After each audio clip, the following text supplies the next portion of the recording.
We got hit with a flood of federal dollars this year, and in large part, those were spent on things that have 20, 30-year lifespan that are good infrastructure projects. Governor Ron DeSantis puts pen to paper on a nearly $110 billion budget for the state. Within that budget, Republican State Representative Paul Renner, whose district includes Flagler County, says we'll see two major local projects funded. The Flagler Central Commerce Parkway, and is going to be a big help to emergency management and the sheriff's office, and so that's been approved, as well as an important project on the Hammock and the Barrier Island, which is a septic to sewer project, which will do a lot of good to help our environment and make sure that we're not putting pollutants into the intercoastal. But one key project did not survive the more than $3 billion in vetoes from DeSantis that included more than $6 million for projects at the Florida Agricultural Museum in North Palm Coast. Anytime you have to get 160 people to agree exactly on a budget that's $100+ billion,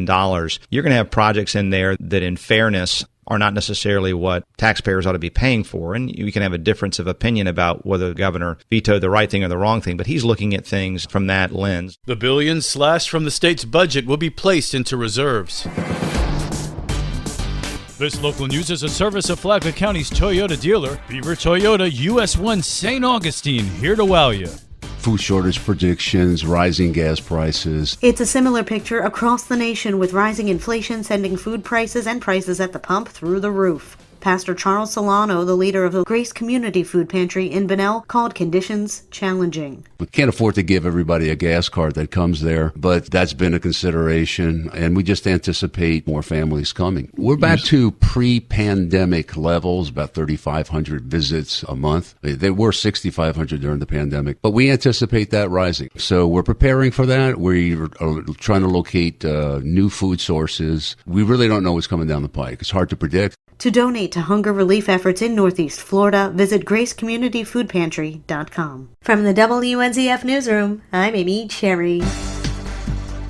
2 people are arrested and charged in connection with a violent robbery in Bunnell. The Flagler County Sheriff's Office has arrested a 19-year-old man and a juvenile repeat offender for their involvement in last Thursday's violent robbery with a weapon at the Carver Gym in Bunnell. Flagler County Sheriff Rick Staley. Our detectives continued the investigation of the robbery that occurred at Carver Gym in Bunnell. Previously, they had made one arrest, and last night they arrested the second individual. This was a 14-year-old that at age 12 was arrested for sexual battery and kidnapping of a child under age 13 and was placed on probation under the supervision of Florida Department of Juvenile Justice. It's a great job by our detectives and our PACE unit in getting him to turn himself in to face his charges. Sheriff Staley says he hopes the 14-year-old who turned himself in will be charged as an adult in this violent case, since the juvenile justice system apparently isn't working for him. Additional charges are pending as the investigation continues. For Flagler's Morning News, I'm Karen Johnson. Hurricane season is here, and Flagler County is always at risk. Emergency Management Director Jonathan Lord says the biggest threat is storm surges. Hurricanes created by pressure, and the pressure creates wind. It also pushes water. And as that water approaches land, it has to go somewhere. Our biggest risk is that water coming in off of the Atlantic, coming in off the intercoastal, and even coming in. Crescent Lake is big enough to be affected by that too. It's important to follow evacuation orders. And we really want people to understand if they're in a potential hurricane evacuation zone, pay attention to us. We will tell you specifically which zone and which neighborhoods within that zone are going to be evacuated. And then if you're not in those zones, unless you live in a weakened structure, if you live in a manufactured home or a mobile home, something like that, that's a little bit different. They're not built to the same building codes. So we'll almost always mention that you need to evacuate those. Homeowners can add additional protection against storm damage, like shutters or hurricane fabric or roof tie downs. But Florida in general has the strongest wind resistant building code in the nation, if not the entire world, especially if your home was built after 2001. There's a huge jump in building code requirements. And every year they get even a little bit more and more stringent, which is good. For Flagler's Morning News, I'm Rich Petchigan.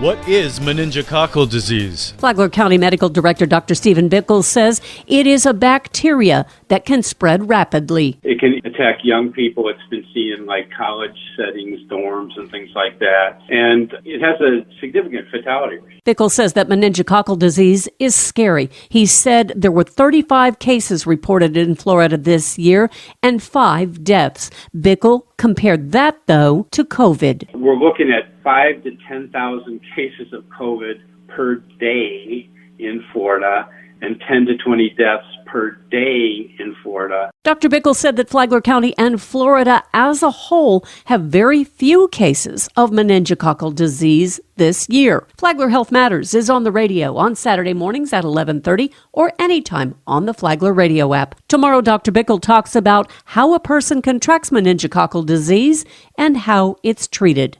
From the WNZF Newsroom, I'm Deb Albertson. And now you're up to date on Flagler's Morning News. I'm Rich Carroll.